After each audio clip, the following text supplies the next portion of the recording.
லவனும் குசலவனும் ரெண்டு பேரும் இந்த குதிரையை பார்த்தாங்க பாத்தியா? ஏ தம்பி, குதிரை பாரு இவ்வளவு அழகான குதிரை பாத்தியா? நான் குதிரை பிடிச்சி கட்டுவோமா? நீ பிடிச்சி கட்டு. அதான் கேட்டேன், பிடிச்சி கட்ட பின்னாலே எவ்வளவு பார்த்துக்கலாம். ஆமா, அப்படின்னு அண்ணன் தம்பி சேர்ந்தாங்க. விளையாட்டு பிள்ளையா குதிரை பிடிச்சி கட்டிட்டாங்க. பின்னால வராங்க பாரு, பரத சத்துருக்கிறார்கள். ஏதாவது குதிரையை பிடிச்சி கட்டுறது யாரு?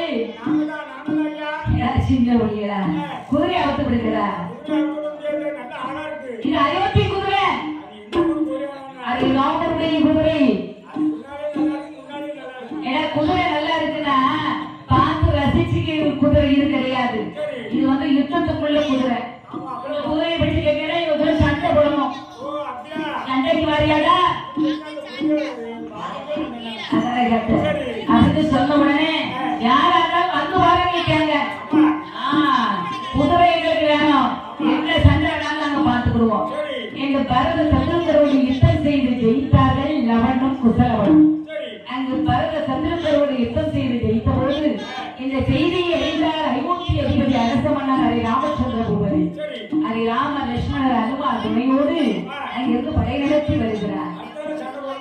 ஆமா, அங்கு ராமனோடு யுத்தம் நடத்தும் போது, அதாவது லட்சுமணரிலிருந்து யுத்தம் நடத்துவதற்கு சலத்தொடுக்கும் போது அவனையும் குசலவனையும் பார்க்கும் போது அண்ணன் மாறி தெரிந்ததான். ராமரை போல் தெரியும் போது சலத்தொடுக்க முடியவில்லை. ராமர் வெளியிடத்து ஆணையிட்டும் போது தனக்கு தாயை சலத்தொடுத்தது போல் இருந்ததான். அப்படி தொடுக்கும் போது அங்கு அவர்களால் யுத்தம் நடத்த முடியவில்லை. இந்த லவனும் குசலவனும் போர் நடத்தும் போது இருவர்களும் சரி சமமாக போர் புரிந்தார்கள். மறுநாள் போர் என்று சொல்லி ஹரி ராமபெருமான் அனுப்பி வைத்த போது என்று நல்ல பாலகனோ என்று நல்ல பாலகனோ என்று மூடு வருவார். ஆசிரமம் தன்னரையே அம்மாவின் இடமறியே அம்மாவின் இடமறியே அழகுடனே சொல்லுவார்.